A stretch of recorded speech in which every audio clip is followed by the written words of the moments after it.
Malawian cameras. Welcome back to the YouTube channel Malawian Cameras.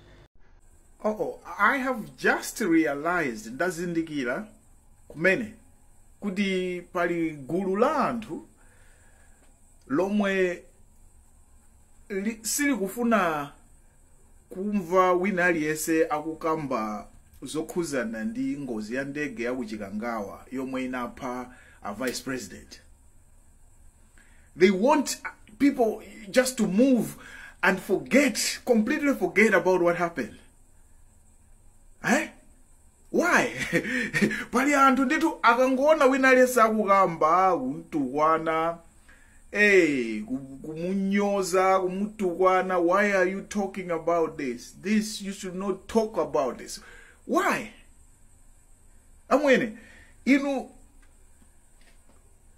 That was a very historical event that happened. Ndege kugwa koyamba. Yunyamula vice president kumalira ndi anthu ena 8. But you want people to move on and forget like that thing never happened. Amwene sikuti aliyense amene akukamba za ngozi imene ichayo basi ndiye kuti akumpanga accuse wina wache kuti wina wache anapangisa zimenezo yayi. Amwene kuli ma air crash investigations and kumakhala ma theories osiyana, and people are free to make their own judgments, their own assessments, okay, based on information yomwe iwo akuona. People are free to have their own opinions.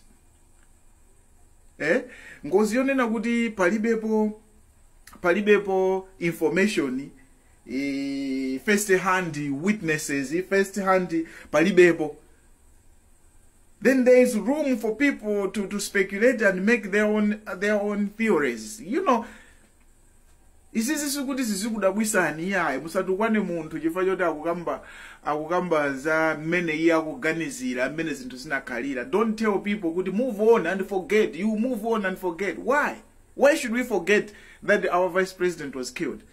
Why should we forget kuti ndege inagwa? Why should we forget? Those things will be recorded in history. We're not supposed to forget. Actually, we're supposed to learn. We're supposed to take lessons from there. Okay? If I tell you my honest opinion, that was an accident. Fatal accident. That's my honest opinion.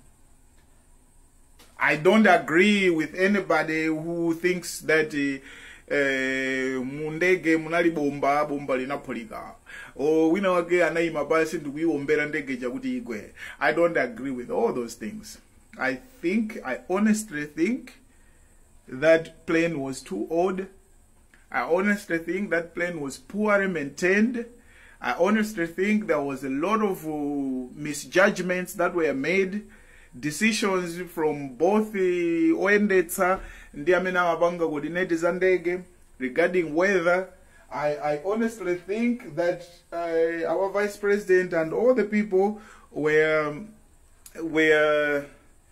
not properly informed about the conditions, the weather conditions and the risks that they were getting into. I honestly believe all those things. And I honestly believe also that when the crash happened, some people did not die immediately, like on impact. Everybody died. I don't believe that. I believe that some people were struggling there. They were injured, they were hurt, but they were struggling to survive. If that accident had happened in Kadimwa City near the airport where a rescue team could get them fast, I honestly believe that we could have saved a few lives from there. These are my personal opinions.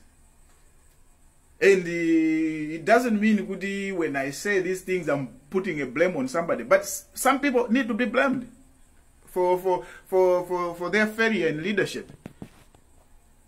Because there is failure in leadership. That is decision making. telling people, do this, don't do that, do this quickly, do this, those are leaders. You understand? You know, people, when people when people lose an argument, they resort to what? Slender.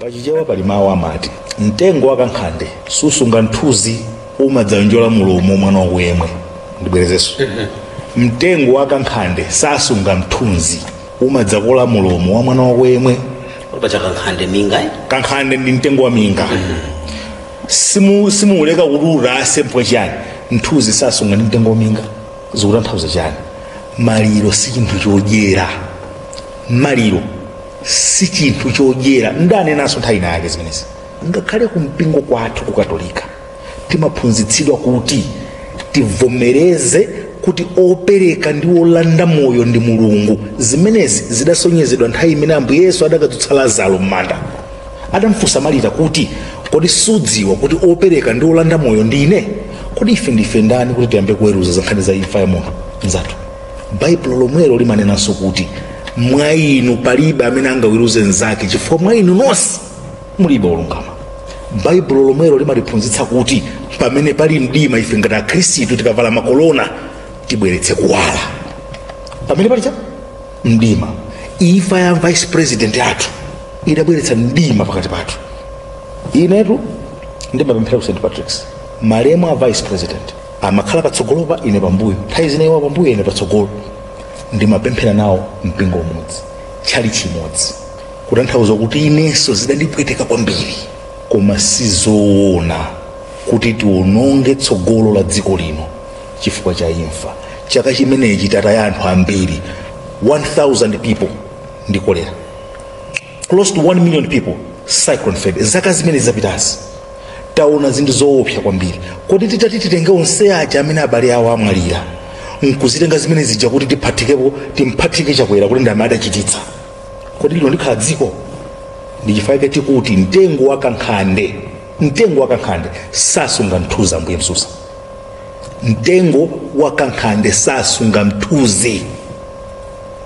Ngati mtsogoleri wa mpingo akuyenera kubweretsa kuwala, kodi kubweretsa kuwalako kunayenera kutani? Nyali yawo inayenera kuwala pati pamene panapangidwa create opportunity.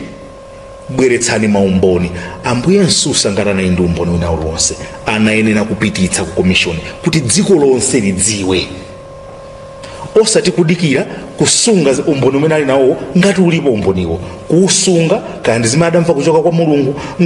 Ndi mtsogoleri wa mpingo, ndi mtsogoleri wa church chathu, koma osati kuzisunga nkuzika mthumba nkudikira kuti nthawi ya commission ithe nkumakana kuti zimenezo ndi zabodza zoona zenizeni zidzadziwika chaka chamawa. Akutanthauza chani? Kodi kumeneko ndikubweretsa kuwala? No.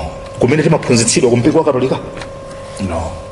Ndichifukwa ndimanena kuti kawiri nthawi zina kutenga chizolowezi chakuti ife ndi amene timapanga chakuti nthawi zimasintha pano, nyengo zasintha, anthu akudziwa kuti anthu omwewo amene akutchulidwa maslogan awowa ndi amene amasokoneza mafigures ku Reserve Bank. Zimenezo amalawi akudziwa.